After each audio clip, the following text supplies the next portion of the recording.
sa atuang beneficiary sa atuang Build a House program na si Ate Sheila kauban niyang pamilya.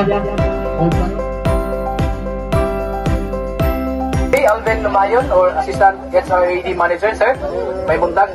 Actually, day off na mo karon pero mandated man nga kinahanglan representative sa kaninga activity. So, ni Ato Jun Meeting as representative.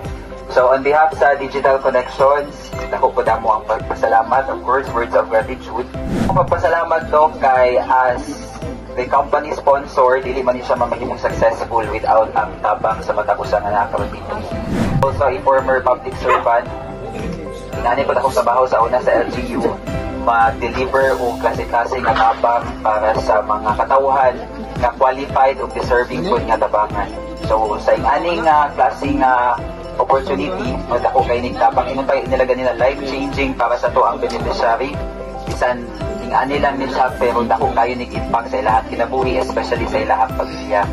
So, daghang kayong salamat kay Partman sa advocacy sa among company, ang among ginatawag na corporate social responsibility, in which mag-extend me og tabang extension services ba na ay blessing sa company, and it's also time to give back na mahatag po namo sa community ang tabang para sa mga angayan o qualified na mga beneficiary.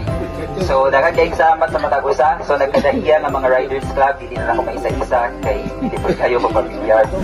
I hope nga daghan pa mong matabangan, and cheers sa daghan pa nga mga beneficiaries, sa daghan pa nga mga activities nga sama ni ini, and God bless inyo. Good morning sa tanan. Daghang kayong salamat sa mga nangyayari karon. Kita, welcome sa mga diri sa balay.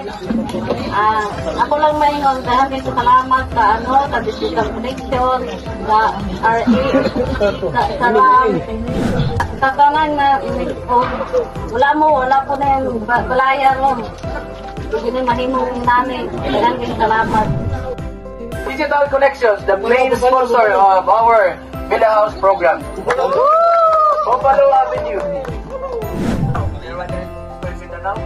Salamat sa inyo, Pagdats.